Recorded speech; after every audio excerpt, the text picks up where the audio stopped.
بسم اللہ الرحمن الرحیم. السلام علیکم ورحمۃ اللہ وبرکاتہ. محترم ناظرین، میں ہوں آپ کا ہوسٹ عثمان نورانی. آپ دیکھ رہے ہیں پروگرام نورانی ایام آن نیوز پر. محترم ناظرین، ماہ رمضان اپنے پورے آب و تاب اور پوری برکتوں اور رحمتوں کے ساتھ ہمارے سروں پر سایہ فکن ہے. اب یہ ہمارے اوپر ہے کہ ہم اس برستی رحمت سے اپنا حصہ کس قدر لے پاتے ہیں.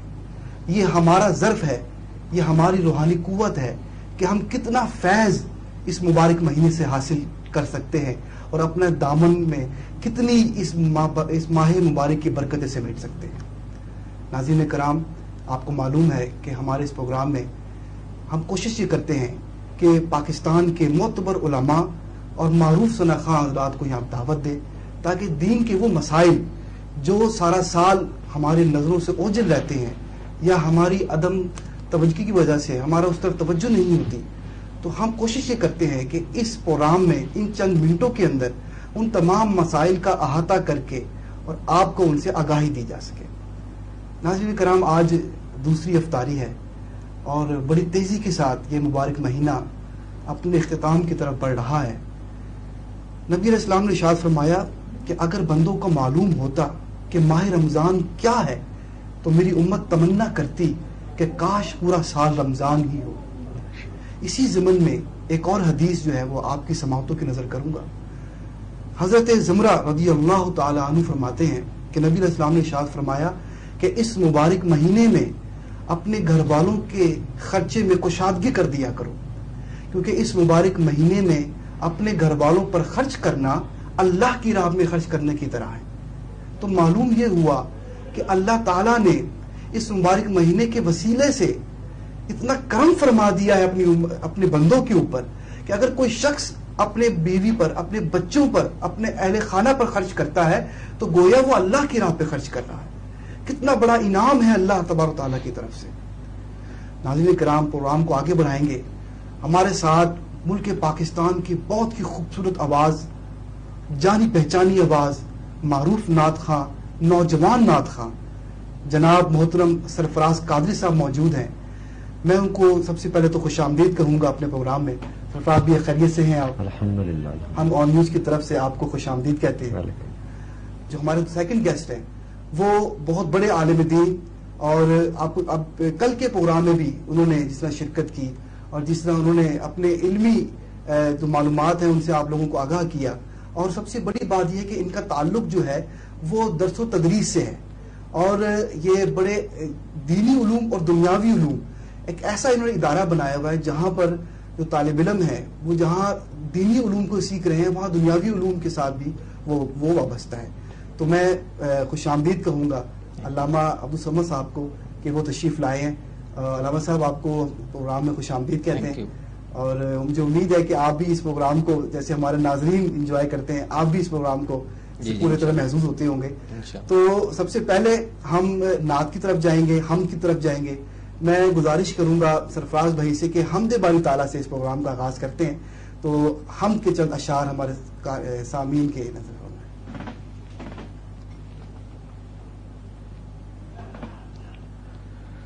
حاضر ہیں تیرے دربار میں ہم، اللہ کرم اللہ کرم اللہ کرم اللہ کرم، دیتی ہے صدا یہ چشم نم، اللہ کرم اللہ کرم اللہ کرم اللہ کرم.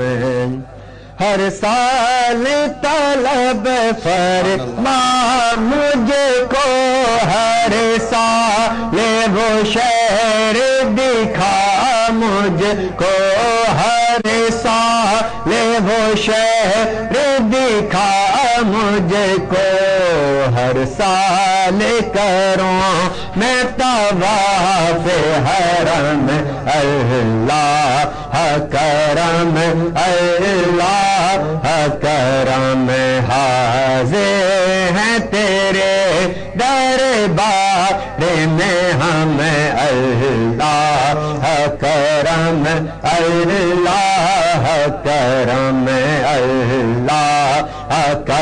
کرم اللہ کرم جن لوگوں پہ ہے انعام تیرا ان لوگوں میں لکھ دے نام میرا ان لوگوں میں لکھ دے نام میرا محشر میں میرا رہ جائے برم محشر میں میرا رہ جائے برم اللہ کرم اللہ کرم اللہ کرم اللہ کرم حاضر ہیں تیرے دربار میں ہم اللہ کرم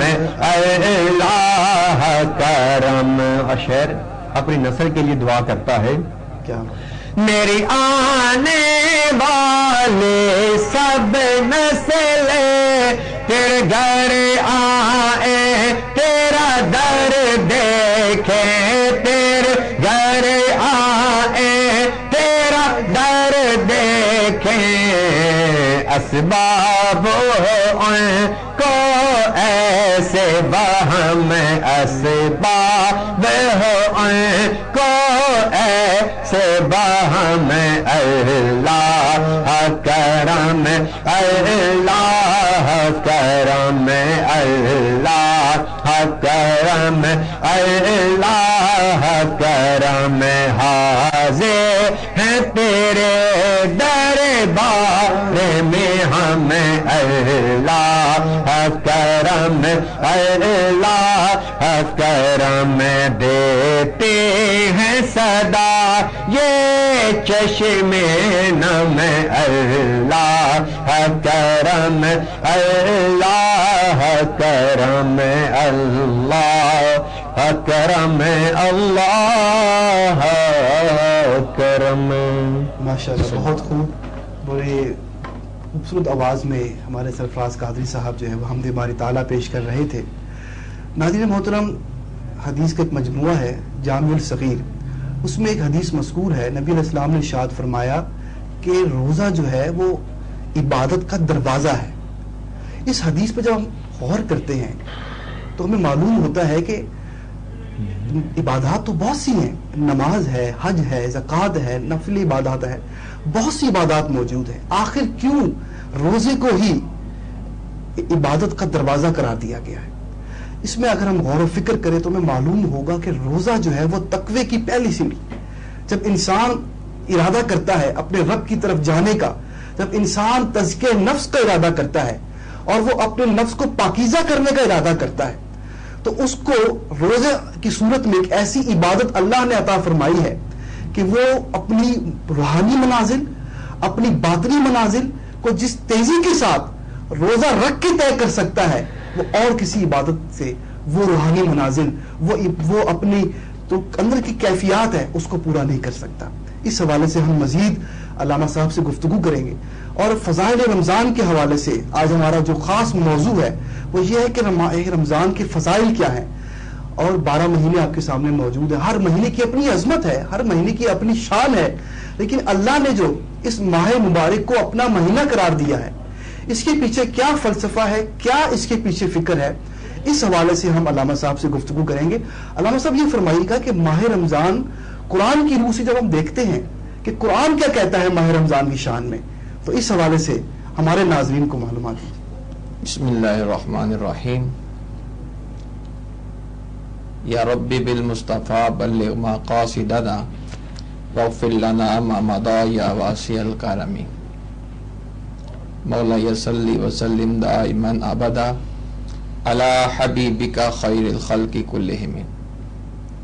سامعین کرام, ماہ رمضان المبارک رب تعالیٰ کا ایک ایسا مہینہ ہے کہ جس مہینے کی نسبت اللہ تعالیٰ نے اپنی طرف فرمائی ہے. بے شک بے شک بات ہے نسبت کی, اور اہل سنت والجماعت نسبتوں کے بڑے قائل ہیں، بے شک، اور نسبت جس کی کسی ولی سے ہو جائے ہم اس کو اپنی آنکھوں کا جھومر قرار دے دیتے ہیں، بے شک بے شک، کسی صحابی سے ہو جائے، کسی تابعی سے ہو جائے، کسی نبی یا رسول سے ہو جائے تو وہ ہمارے لیے لائق احترام ہو جاتا ہے۔ بے شک، تو رمضان المبارک کا مہینہ اس فضیلت کا مہینہ ہے کہ آقا علیہ الصلوۃ والسلام نے فرمایا کہ شعبان شہری و رمضان شہر اللہ، ماشاء کہ اللہ، شعبان جو ہے وہ میں محمد کا مہینہ ہے صلی اللہ تعالی وسلم، اور رمضان جو ہے وہ اللہ تعالی کا مہینہ ہے۔ سبحان اللہ سبحان اللہ۔ تو سب سے پہلے میں آغاز گفتگو کرنے سے قبل رمضان کے معنی اور مفہوم پر ذرا اپنے قارئین کو اور حاضرین کو ذرا اس حوالے سے نالج دینا چاہتا ہوں۔ صاحب لغات لکھتے ہیں کہ رمضان جو ہے یہ الرمد سے مشتق ہے۔ بڑی لطیف بات سبحان اللہ جی، سبحان اللہ۔ علامہ ابن کثیر نے لکھی اور دل خوش ہو گیا۔ آپ فرماتے ہیں کہ رمضان کا لفظ رمز سے مشتق ہے۔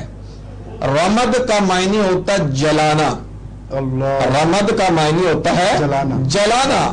تو رمضان کو رمضان کہنے کی لغوی اعتبار سے وجہ یہ ہے کہ جب بندہ مومن اللہ تبارک و تعالی کی رضا کی خاطر، اللہ تعالیٰ کی خوشنودی کی خاطر جب روزے رکھتا ہے تو رب تعالیٰ کی رحمت جلال میں آتی ہے۔ رب تعالیٰ کی رحمت اس بندے کے گناہوں کو جلا دیتی ہے اور اس کے گناہوں کو نیکیوں میں بدل دیتی ہے۔ سبحان اللہ۔ یہ مقام اور یہ منظر ہے تو لغوی لحاظ سے دیکھا جائے تو یہ مطلب بنتا ہے۔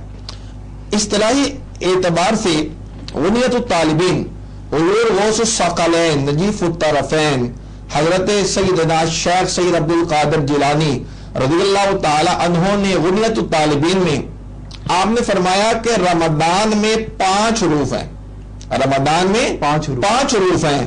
فرمایا را سے مراد یہ مہینہ رحمت والا مہینہ ہے، اور میم سے فرمایا مراد مغفرت کا مہینہ ہے، اور ضاد یا ضاد فرمایا یہ ضمانت کا مہینہ ہے، اور الف سے مراد یہ اللہ تعالیٰ کا مہینہ ہے، اور نون سے مراد یہ جہنم سے نجات کا مہینہ ہے۔ بے شک اس الفاظ کی ترتیب سے دیکھیں تو اللہ تعالیٰ نے ہمیں ایک ایسا مقدس مہینہ عطا فرمایا ہے جو رحمت کے ساتھ ساتھ مغفرت کا مہینہ بھی ہے، گناہوں سے نجات کا مہینہ بھی ہے، اللہ تعالیٰ کا مہینہ بھی ہے، اور نجات اور خالق کائنات کی طرف سے جنت کی نوید کا مہینہ بھی ہمیں میسر آ جاتا ہے۔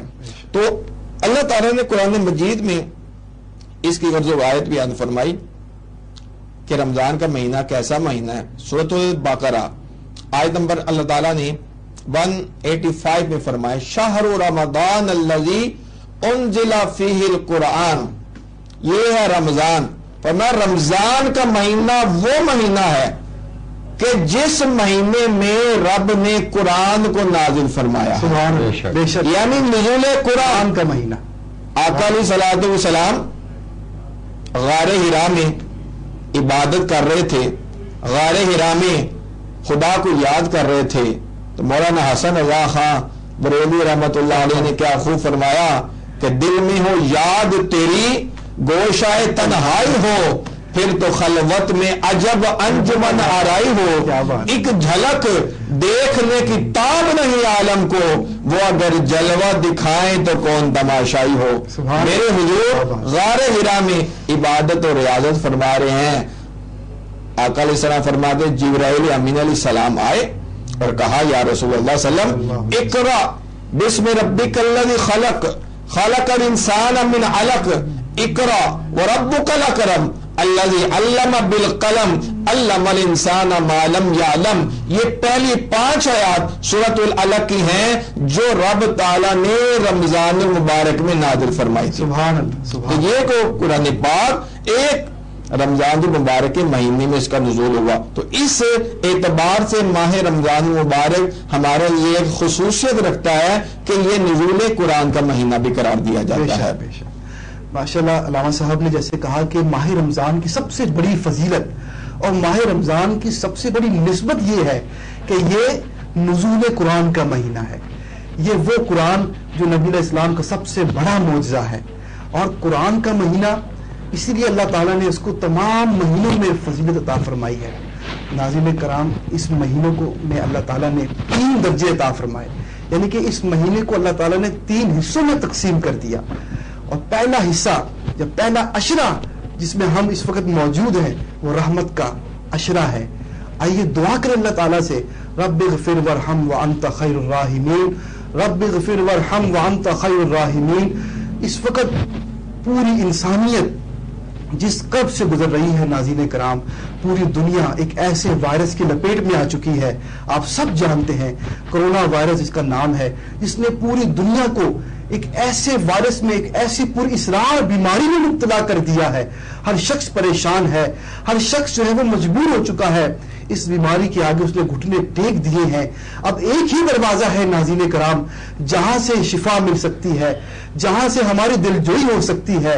ایک ہی دروازہ ہے جہاں سے ہماری ٹوٹی ہوئی امیدیں پھر سے بر آ سکتی ہیں. وہ دروازہ، وہ در اللہ کا در ہے. ناظرین کرام، اگر ہم چاہتے ہیں کہ اس وبا سے ہمیں چھٹکارا مل جائے، ہم پھر سے وہی رونقیں بحال ہو جائیں، پھر سے وہی خوشیاں لوٹ آئیں، تو ناظرین کرام ہمیں اس رحمت کے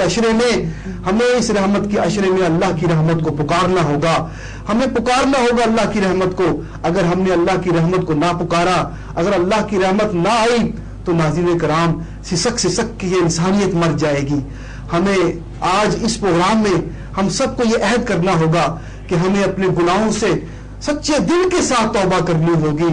ہمیں اپنے گناہوں سے، اپنے سابقہ گناہوں سے اپنے رب کی بارگاہ میں رو رو کے توبہ کرنی ہوگی.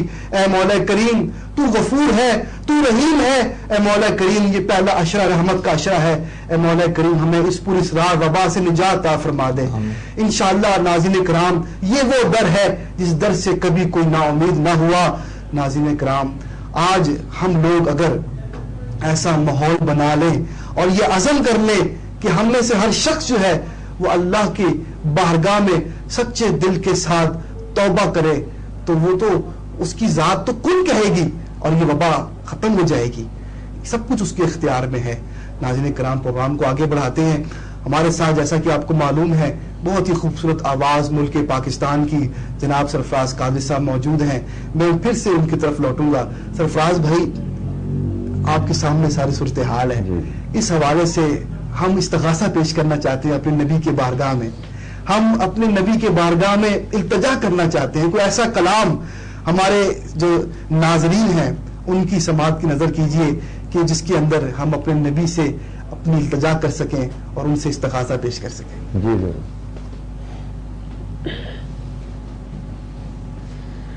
اے سبز گنبد والے منظور دعا کرنا، جب وقت نظر آئے دیدار عطا کرنا. اے سبز گنبد والے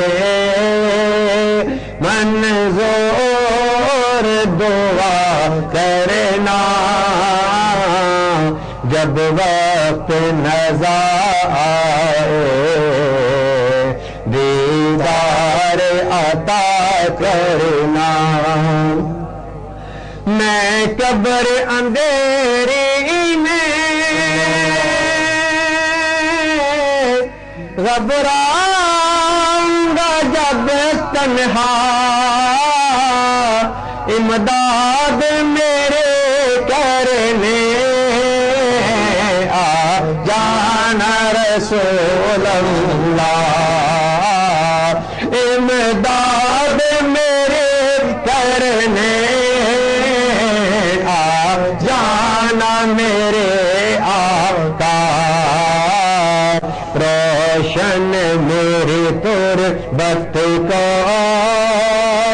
اے نور خدا کرنا روشن میری تربت کو،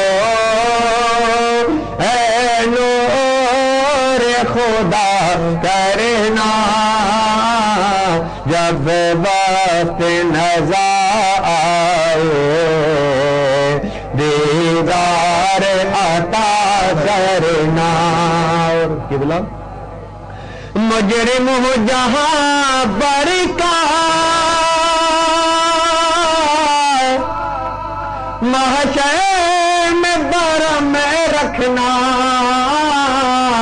رسوائے زمانہ ہو کملے میں چھپا لینا، رسوائے زمانہ ہو کملے میں چھپا لینا، مقبول دعا میری محبوب خدا کرنا، مقبول دعا میری محبوب خدا کرنا، جب وقت نظر آئے دیدار عطا کرنا، اے سبز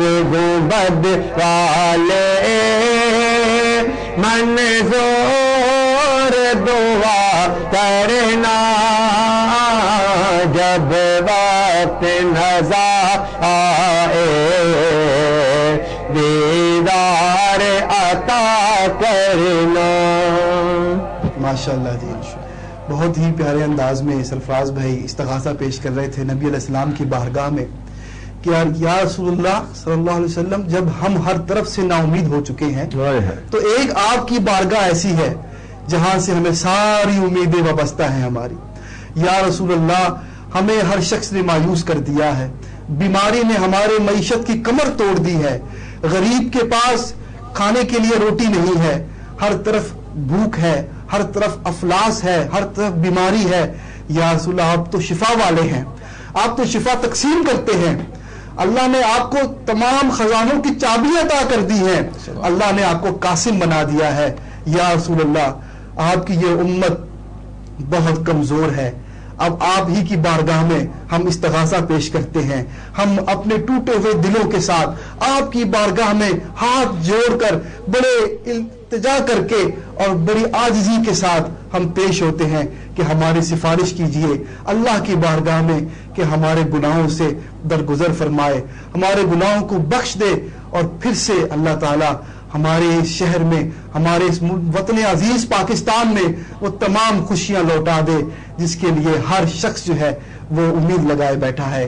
ناظرین کرام، ہمارا پروگرام فضائل رمضان کے موضوع پر ہے، اور ہم نے نعت سے قبل علامہ صاحب سے قرآن کی روشنی میں ماہ رمضان کے فضائل سنے۔ آئیے ہم آج پھر علامہ صاحب سے ریکویسٹ کرتے ہیں کہ حدیث کی روشنی میں جب ہم حدیث کی طرف نظر رکھتے ہیں، نظر دوڑاتے ہیں، تو حدیث کی روح سے جو ماہ رمضان کے فضائل بیان کیے گئے ہیں مستند احادیث میں، وہ کیا ہیں اور کس طرح سے ہمیں ماہ رمضان کے حوالے سے آگاہی ملتی ہے۔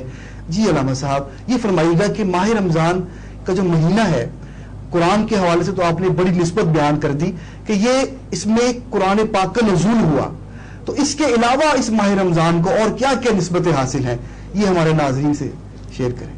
صحیح بخاری میں امام بخاری علیہ رحمہ نے ایک حدیث قدسی کوٹ کی ہے۔ نبی پاک علیہ السلام فرماتے ہیں، اللہ تعالیٰ کا فرمان ہے کہ رمضان المبارک میں ابن آدم کا ہر عمل اللہ اکبر نیکیوں کی وجہ سے بڑھ جاتا ہے، بے شک، الا الصوم یا الا الصیام، مگر روزے کی وجہ ہی کچھ اور ہے، روزوں کا مقام ہی کچھ اور ہے. سبحان اللہ. اللہ فرماتا ہے الصوم لی وانا اجزی بہ، کہ روزہ جو ہے یہ خالص میرے لیے ہے اور میں خود اس کی جزا دوں گا. سبحان اللہ. سبحان اب یہاں پر میں شارحین کرام کی تبصرے میں سے ایک بڑا خوبصورت تبصرہ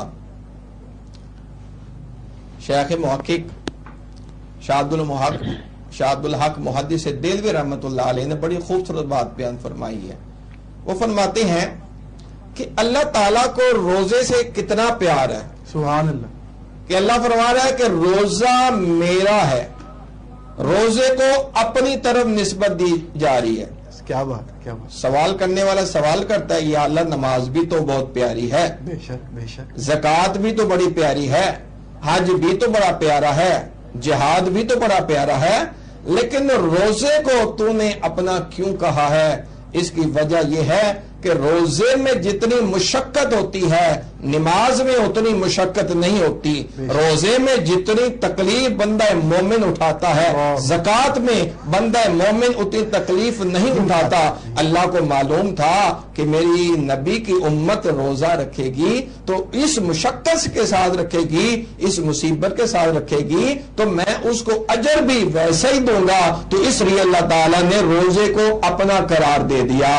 جس کو رب اپنا قرار دے دے، جس کو رب اپنا کہہ دے تو پوری دنیا پھر اس کو اپنا کہنا شروع ہو جاتی ہے. کیا بات ہے، بہت خوبصورت. اور اگلا جملہ وَأَنَا أَجْزِي بِهِ ہے.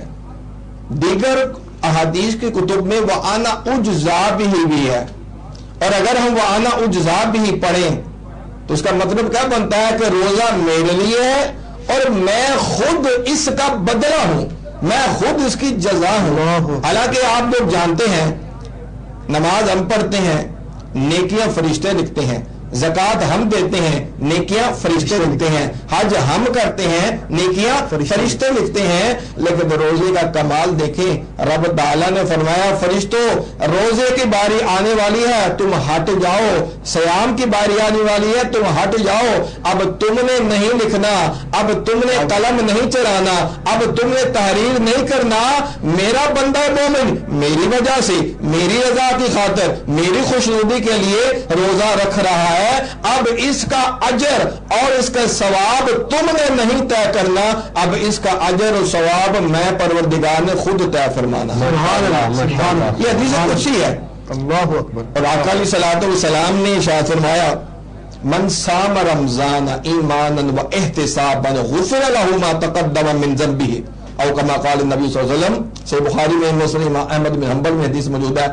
فرمایا جس نے روزہ رکھا ایمان کی حالت میں، اللہ احتساب کی حالت میں، یہ دو حالتیں ہیں.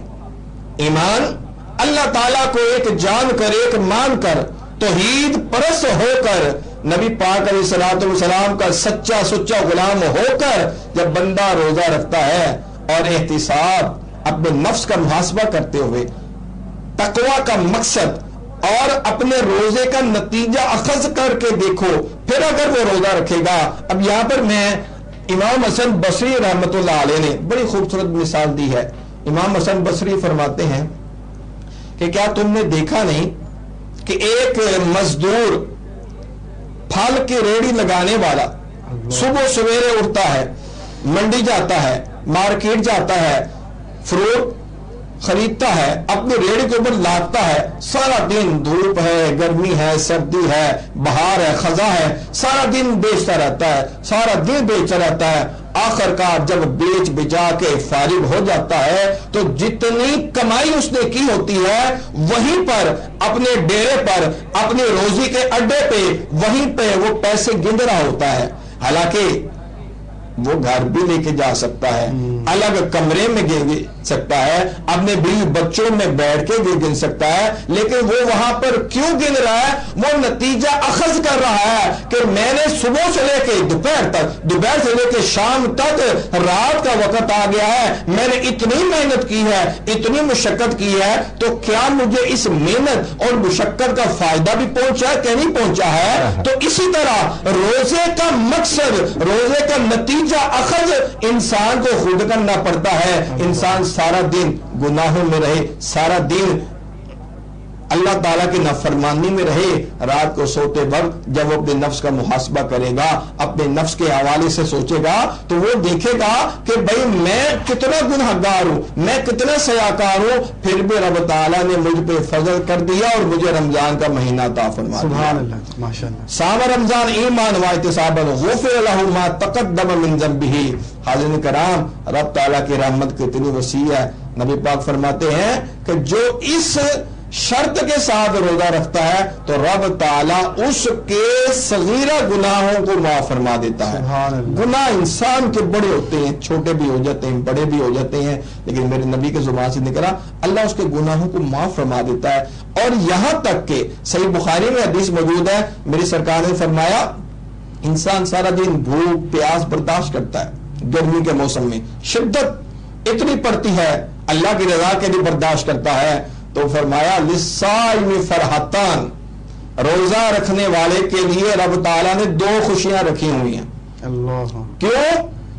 یہ نبی جو آئے ہیں یہ خوشیاں بانٹنے آئے ہیں، بے شک، یہ بے نبی شک۔ جو آئے ہیں یہ تبشیر ہیں، بے یہ شک، مبشر بن کے آئے ہیں۔ میرے نبی نے فرمایا میں تمہیں خوشخبری دے رہا ہوں، تم روزہ رکھو، رب تعالیٰ تمہیں 2 خوشیاں عطا فرمائے گا۔ صحابہ پوچھا یا رسول اللہ وہ 2 خوشیاں کون سی ہے؟ فرمایا جب تم افطار کے وقت اللہ تبارک و تعالیٰ کی نعمتوں کے گلدستے اپنے سامنے رکھتے ہو، اپنے سامنے ان کو دیکھتے ہو، تو تمہیں دیکھ کے خوشی محسوس ہوتی ہے، ایک تمہیں راحت میں نصیب ہوتی ہے، تم پانی پی کے رب کا شکر ادا کرتے ہو، تم کھانا کھا کے رب کا شکر ادا کرتے ہو، تم طرح طرح کی نعمتیں دیکھ کر اللہ کا شکر ادا کرتے ہو۔ فرمایا یہ تو روزے کی ایک خوشی ہے جو تمہیں اس حالت میں مل رہی ہے، تو روزے کی دوسری خوشی کیا ہے؟ فرمایا کل قیامت والے دن نفسا نفسی کا عالم ہوگا، ہر کسی کو اپنی اپنی پڑی ہوگی، نہ باپ بیٹے کا بنے گا، نہ بیٹا باپ کا بنے گا، نہ بھائی بھائی کا بنے گا، نہ دوست دوست کا بنے گا۔ اس مقام پر رب تعالیٰ روزہ رکھنے والے سے مصافحہ فرمائے گا۔ سبحان یہ اللہ۔ مقام، یہ مغرب روزہ رکھنے والے کی ہے۔ اور ایک اور حدیث جو میں نے پڑھی تو میرا دل کیا کہ میں اپنے ناظرین کو ضرور سناؤں۔ میرے نبی علیہ السلام نے فرمایا، مسند امام احمد بن حنبل میں حدیث موجود ہے، الترغیب و ترہیب کے اندر حدیث موجود ہے، فرمایا فی الجنت باب یقال لہ باب الریان۔ فرمایا جنت میں ایک دروازہ ہے، جنت میں ایک دروازہ ہے جس کو باب الریان کہا جاتا ہے۔ فرمایا اس دروازے سے اور کوئی شخص داخل نہیں ہوگا، اس دروازے سے اور کوئی فرد داخل نہیں ہوگا۔ صحابہ پوچھا یا رسول اللہ اس دروازے سے کون جائے گا؟ میرے نبی نے فرمایا اس دروازے سے وہ جائے گا کہ جس نے ایمان اور احتساب سے روزہ رکھا ہوگا۔ سبحان اللہ، سبحان اللہ۔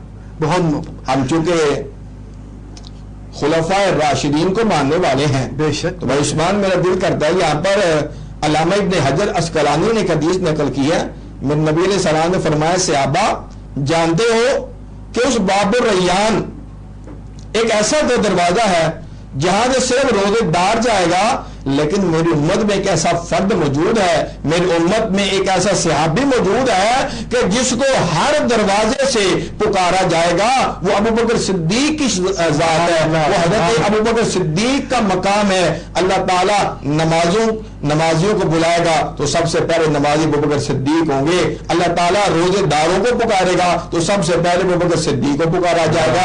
باب الریان میں جہاں پر روزے دار جائیں گے وہاں پر سب سے پہلے ابوبکر صدیق بھی تشریف لے کے جائیں گے۔ سبحان اللہ۔ اب آخری بات جو سرکار نے فرمایا وہ ایسا دروازہ ہے جہاں سے صرف روزے دار داخل ہوگا۔ فرمایا جب وہ فائزات داخل ہو اوغلی کا، جب وہ داخل ہو جائے گا وہ دروازہ بند ہو جائے گا اور اس دروازے کو پھر کوئی کھول نہیں سکے گا اور اس دروازے سے پھر کوئی داخل بھی نہیں ہو سکے گا۔ حاضرین کرام یہ دیکھ لیں کہ روزہ رکھا جائے اللہ کی رضا کے لیے، روزہ رکھا جائے اللہ کی خوشنودی کے لیے تو رب تعالیٰ مقام کتنا عطا فرماتا ہے، اس کو رب تعالیٰ باب الریان سے گزار کر جنت میں پہنچا دے گا۔ سبحان اللہ، ماشاء اللہ۔ ناظرین کرام اب علامہ صاحب کی بڑے جامع گفتگو اور ایمان افروز گفتگو سن رہے ہیں، جو کہ علامہ صاحب نے فرمایا کہ روزے دار کے لیے سب سے بڑا انعام جو اللہ نے رکھا ہے وہ یہ ہے کہ اللہ تعالیٰ فرماتا ہے کہ میں اس کی جزا خود ہوں۔ اب تصور تو کیجئے کہ جس کو رب مل جائے اس کو پھر کسی چیز کی حاجت نہیں رہتی، اس کے لیے جنت کیا چیز ہے جس کو رب خود مل جائے؟ جنت تو اس کے قدموں میں خود چل کر آ جائے گی. ناظرین کرام تصور کیجئے کہ اللہ نے روزے کا انعام کتنا بڑا عطا فرمایا کہ اس کا انعام اللہ تعالیٰ نے خود کو کہہ دیا کہ روزے دار کے لیے سب سے بڑا انعام میں خود ہوں. اور دوسری بات جو علامہ صاحب نے اپنی گفتگو میں کہی وہ بڑی قابل توجہ ہے کہ جب محشر کا دن ہوگا، سورج سوا نیزے پر ہوگا، جان پگھل رہی ہوگی، تو اس وقت روزے دار سے اللہ تعالیٰ مصافحہ فرمائے گا. تو تصور کیجئے ناظرین کرام کتنا بڑا اعزاز ہے یہ، کتنا بڑا مقام ہے یہ. ہمیں اللہ تعالیٰ توفیق دے کہ ہم ایمان اور احتساب کے ساتھ اس مبارک مہینے کے روزے رکھیں. ناظرین کرام پروگرام کو آگے بڑھاتے ہیں اور میں پھر سے سرفراز بھائی کی طرف توجہ کروں گا. سرفراز بھائی پروگرام کی آخری نعت ہے تو کوشش کریں کوئی ایسا کلام جو ناظرین کے دلوں کو چھو جائے. تو آپ سے ریکویسٹ ہے کہ ہمارے ناظرین کی سماعتوں کی نظر کیجیے. ایک کلام سبھی کے لبوں پہ ہے اور بڑا خوبصورت کلام ہے. روک لیتے ہیں آپ کے نسبت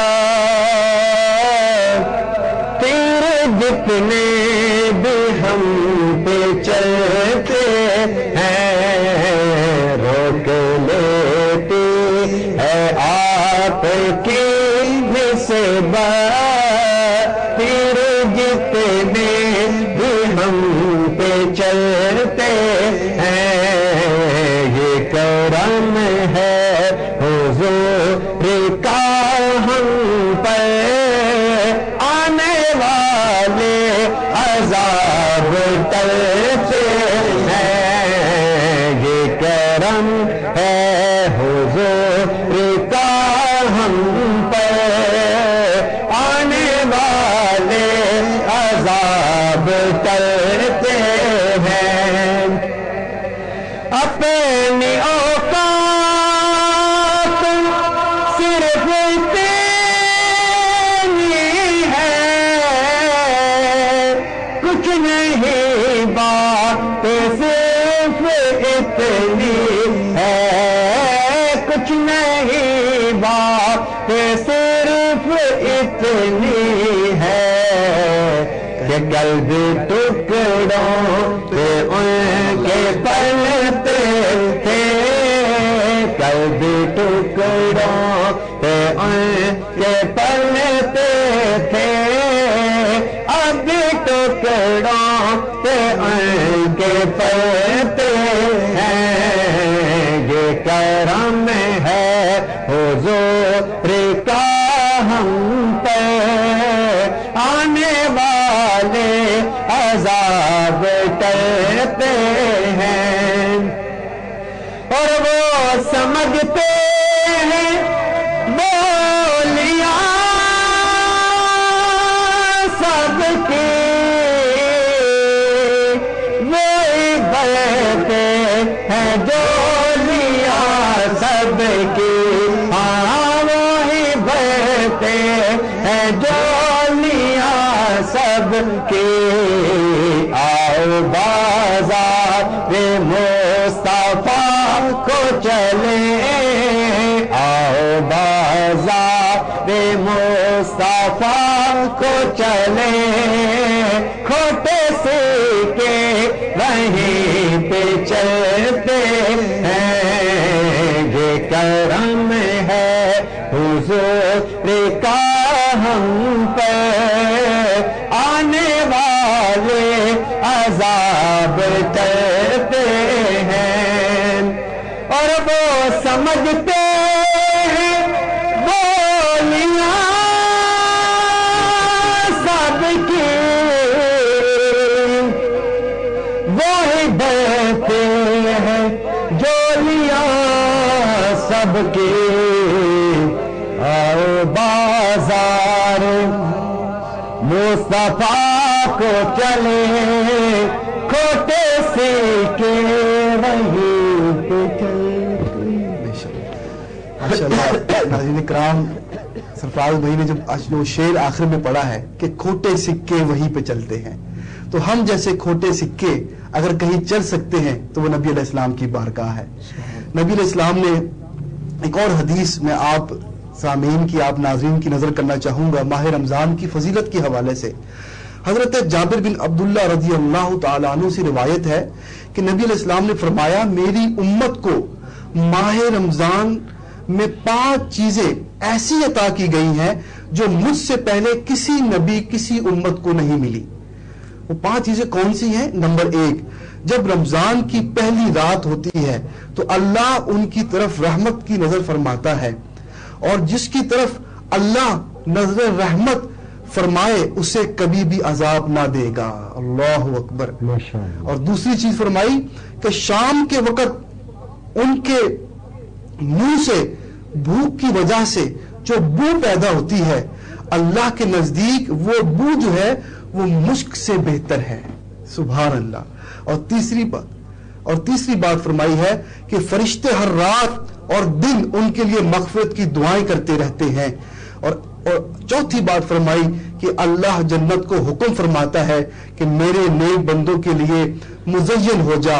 اور 5واں جو چیز اللہ نے اپنی اس امت کو، نبی اپنے محبوب کی امت کو عطا فرمائی وہ یہ ہے کہ جب رمضان کی آخری رات آتی ہے تو اللہ سب کی مغفرت فرما دیتا ہے. اور وہ آخری رات جو ہے جس کو ہم چاند رات بھی بولتے ہیں، ہمیں افسوس ہے کہ ہم وہ چاند رات جو ہے وہ فضول گزار دیتے ہیں. اصل تو مزدور کو مزدوری ملنے والی رات تو چاند رات ہوتی ہے. ناظرین کرام، تو آج ہم نے ماہ رمضان کے فضائل کے حوالے سے جو گفتگو کی ہے قرآن کی روشنی میں اور حدیث کی روشنی میں، مجھے امید ہے کہ آپ ناظرین نے اس کو بڑے انہماک سے سنا ہوگا. اور کوشش یہ کیجیے گا کہ اس مبارک مہینے کا لمحہ بہت قیمتی ہے. ناظرین کرام، کوشش کرے کہ کوئی ایک لمحہ بھی ضائع نہ ہو، کوئی ایک لمحہ بھی اللہ کی یاد سے غافل نہ ہو. اس امید کے ساتھ کہ اللہ تعالیٰ ہمیں اپنی رحمت میں پھر سے جگہ دے گا اور ہمیں اللہ تعالیٰ اپنی رحمت سے ہمارے گناہوں کو بخش دے گا. کل پھر آپ سے ملاقات کریں گے نئے چہروں کے ساتھ. تب تک کے لیے عثمان نورانی اور علامہ عبدالصمد صاحب اور معروف نعت خواں جناب سرفراز قادری کو اجازت دیجیے. اپنا اور اپنے گھر والوں کا خیال رکھیے گا. اللہ حافظ.